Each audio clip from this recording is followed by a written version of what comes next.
First slide was about phase 2 adaptive design, and something that I already touched upon is that value of design. How much do you gain, by selecting the right dose, or the right subpopulation, and how worth it may be.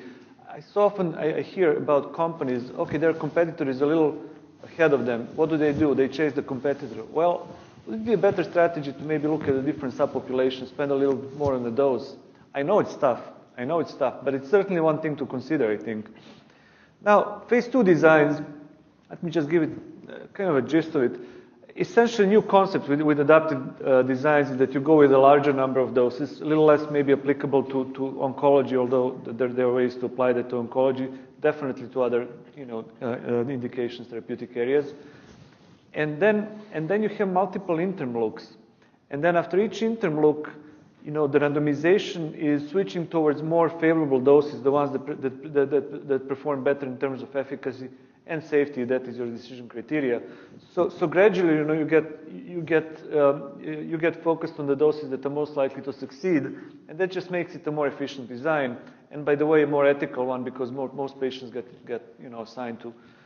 So that's the essence of adaptations in the phase 2. The FDA guidance actually recommends the use of adaptive design in the phase 2 because they think this is exploratory stage, and this is where you should be learning about your drug. A little less in phase 3, although I will mention that as well. Then I think my next point there was that phase 2 is where you optimize your development program, because that is where you decide whether you want to invest a little more but get the gain for that. Now, whether you have that option or not, every situation is different, but this is where you optimize your development program.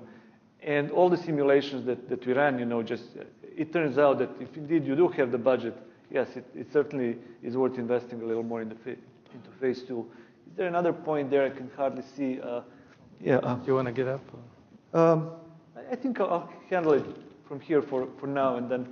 So I think the last one is, this is also complex, so you should, setting up several probably, you can start even, from PK or, phase 2, phase 3, development scenarios, run simulations. Simulations are not going to give you all the answers, but when the team sits, and thinks about all the scenarios, even without looking at the final outcome of the simulations, which you should be doing anyway, it just helps you understand your options much better, because something, and I will repeat this again, it fascinates me because I saw that so many times, something that appears not to make sense may end up being the best solution. You just, for some reason, you haven't thought about it.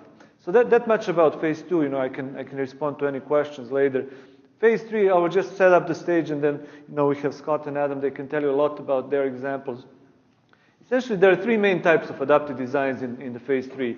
One is unblinded sample size reassessment, which Adam will talk more about. That is when you have some residual uncertainty about your treatment effect. In some therapeutic areas like oncology, you always have uncertainty about your treatment effect. So this is the way to give yourself a chance. You plan a little more optimistically, but if the data tells you that you need to increase the sample size to meet the power, then you increase the sample size. And actually, Adam, his company, had a very innovative way of actually securing finances for that. I think it's quite fascinating.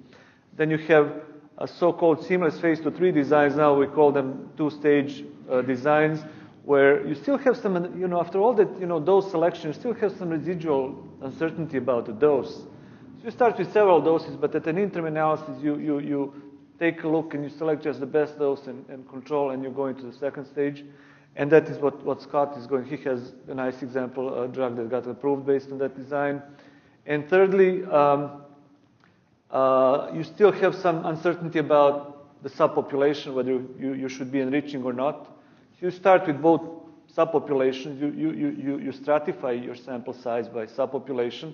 At an interim analysis, you take a look, and if the biomarker subpopulation is looking a lot better than the other one, you keep on enrolling only the biomarker. So you're giving yourself another shot to decide whether you should be enriching or not, rather than if you don't have enough information, at the beginning of phase 3, to enrich right then. Now you're having another options. The FDA acceptance. The FDA does not recommend these designs, but they very well accept them. We have case studies, already several that Cytel has designed that got approved. Not designs, drugs approved based on adaptive designs. We got pretty much every adaptive design in the phase 3 approved by the regulators. You need to have strong control of type 1 error. You need to have unbiased treatment estimates. And most importantly, you need to demonstrate that there was no information leakage during the trial. So operational issues are the most important. So that much about adaptive design, kind of just setting the stage.